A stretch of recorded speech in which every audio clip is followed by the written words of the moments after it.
It's not magic. We don't make this stuff up.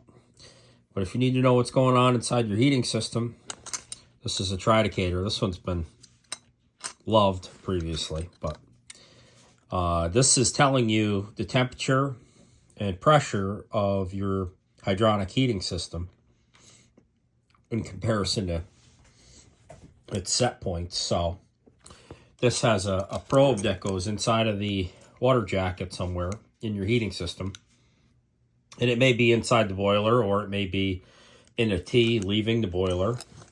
And inside of the center stem,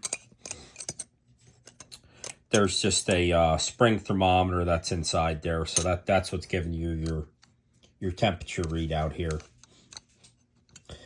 And generally for a hot water heating system, you're going to want to break at least 130 degrees. If you don't, you're going to wind up condensing. If you have a condensing boiler, that's not a problem. But if you have a standard efficiency boiler, then that's an issue for you because it's going to eat your cast iron heat exchanger. Something to be aware of. But your high efficiency boilers, you're gaining efficiency by running lower boiler temperature. Just a little food for thought there. Now, your water system, generally we set that at about 12 pounds in a residential setting. Depending on how tall your house is, the taller your house is, the more pressure you're going to need to get to those higher elevations. So if you have a 3-story house, it's very likely that your set point is going to be above 12 psi because you need the pressure to push the water that high. I forget, it's about 1 psi for every 2.5 foot. Don't quote me. I'll have to double check that. So 12 pounds is good for a 2-story house. Also, your expansion tank is set for 12 pounds. That way, the pressure has somewhere to go and not blow off your pressure relief valve. That's important. There needs to be a head of air in there, or your older systems have a water holding tank with a head of air above them, and a lot of them have a scavenger loop for the air to go up there from your system. Those do need maintenance a lot of times. They don't get blown down, and then you wind up with leaky pressure relief valves. So that's an issue. But all that stuff needs maintenance. Water's a little bit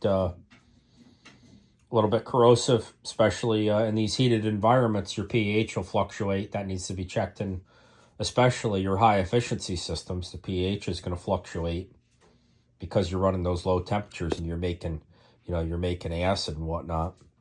So these things need to be looked at. But this is a burden tube. So that copper tube that's running around here, that's linked up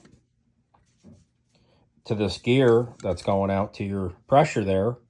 Obviously, that's no longer working. But as that burden tube is exposed to pressure, it's going to deflect open more, and it's going to run that gear set, and you're going to get an indication here. Obviously, this is no longer functional or calibrated, but they're pretty close, probably within 5% of where they need to be, depending on the gauge that you buy. But it's just an insight into what's going on in your system. Your pressure relief on a residential unit for a boiler is usually set at 30 psi.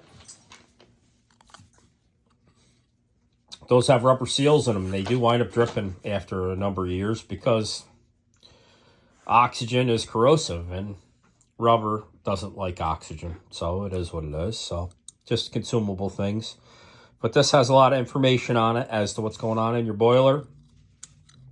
Obviously, water boils at 212 degrees at atmospheric pressure. So in a closed system, you may see it even a little above 212, but that's not usually recommended. Our set points are usually 180 degrees for a residential system, so that's pretty normal.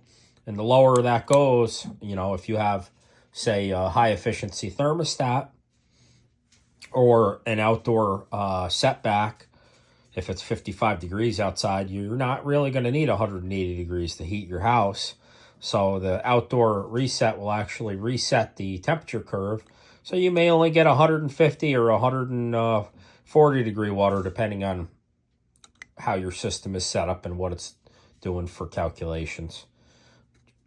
There's multiple ways to save energy, you know, whether you're using an economizer thermostat, or whether you have that and an outdoor reset, which is going to give you a little more. But just some food for thought for today's video. Have a great day.